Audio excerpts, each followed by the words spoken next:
Alors, la voiture autonome, compte tenu des milliards effectivement qui sont investis sur ces projets, elle va exister.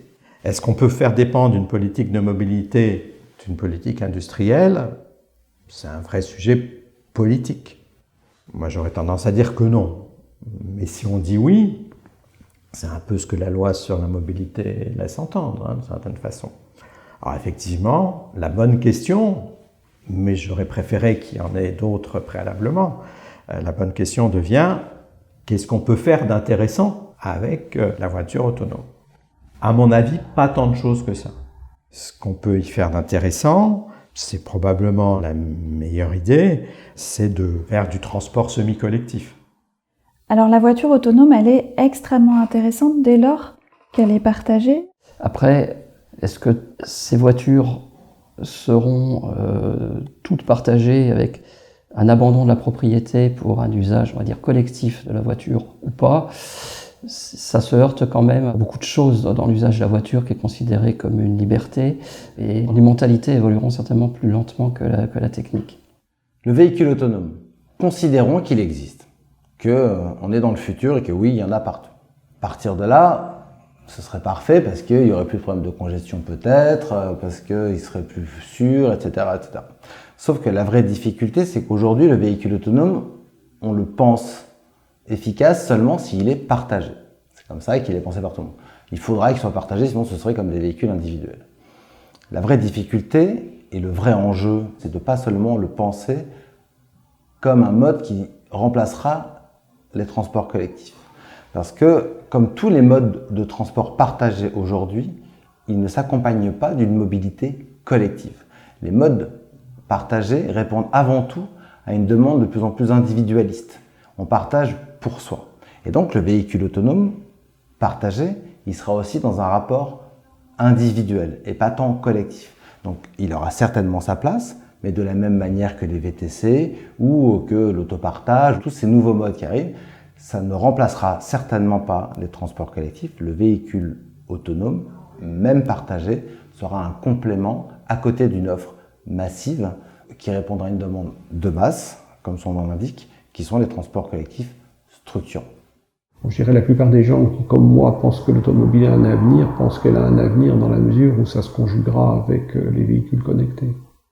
L'opportunité que j'y vois, c'est d'avoir une expérience utilisateur qui est à peu près celle de la voiture en termes de flexibilité, de simplicité d'usage et qui est beaucoup moins coûteuse pour l'utilisateur.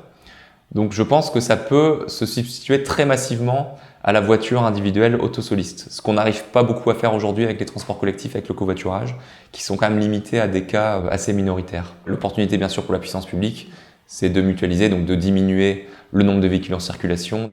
Alors les usagers, ils se saisissent d'un service à partir du moment où c'est mieux que ce qu'ils avaient avant. Et mieux que la voiture, il faut réfléchir, parce que c'est difficile d'être mieux que la voiture dans les circonstances présentes. Donc il y a le problème du coût, c'est-à-dire qu'en fait, on peut récompenser les gens qui acceptent de se mettre sur le dos quelques contraintes supplémentaires par rapport au confort bourgeois qui consiste à s'asseoir dans sa voiture et à la quitter à l'arrivée. On peut effectivement les récompenser, parce qu'ils rendent service à l'ensemble de la collectivité, parce qu'ils n'auront pas émis de gaz à effet de serre, ils auront moins consommé d'énergie fossile. Là, on parle de la voiture telle qu'elle est aujourd'hui. Pour l'atelier des mobilités, l'idée est évidemment de bien préparer l'infrastructure à l'arrivée de ces nouveaux véhicules. Mais nous considérons que sans une multiplication des interfaces avec les réseaux de transport en commun, une optimisation de l'infrastructure existante et surtout une facilité offerte aux covoitureurs et aux bus, nous serons dans l'incapacité de répondre aux défis qui se présentent collectivement à nous. La clé n'est donc ni la vitesse, ni la technologie, mais c'est bel et bien le partage.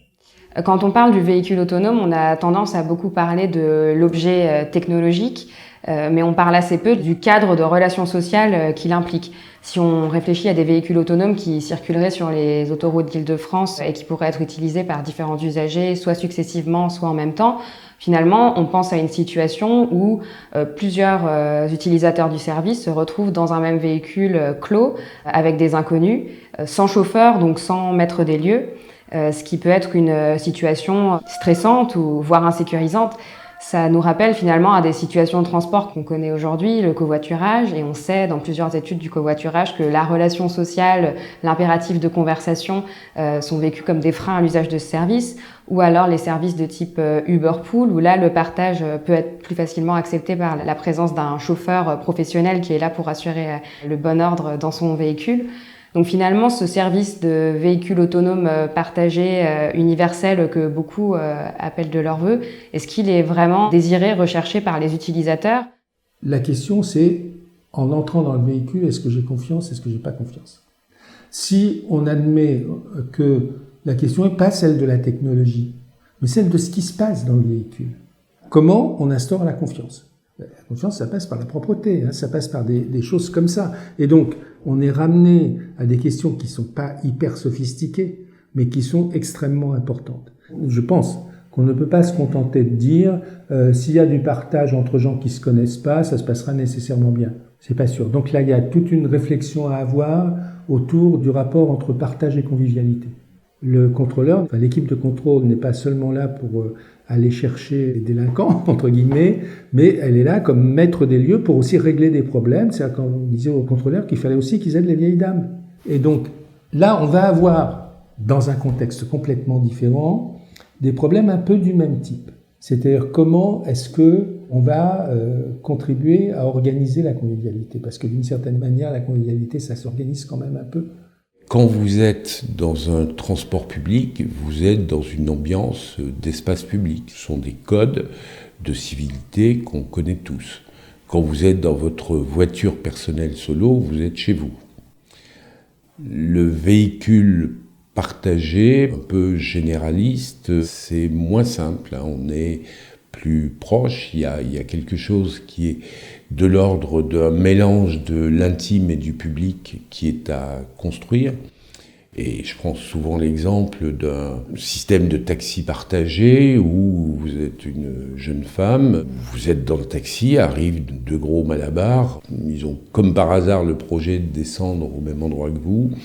Bon, c'est pas nécessairement une expérience que vous avez envie de tenter. À l'époque du mouvement MeToo, si vous avez un monsieur un peu lourd avec une jeune demoiselle, tous les deux seuls dans un véhicule autonome, c'est pas des situations aujourd'hui qu'on rencontre fréquemment. Comment on va gérer ça? On s'en est rendu compte même déjà avec les problèmes qu'il y a eu sur certains comportements de certains chauffeurs Uber, etc. En fait, moi, je pense que c'est beaucoup plus global que des questions de politique publique et des questions techniques, c'est vraiment des questions de nouvelle civilité urbaine, et on est encore qu'à l'aube de ça.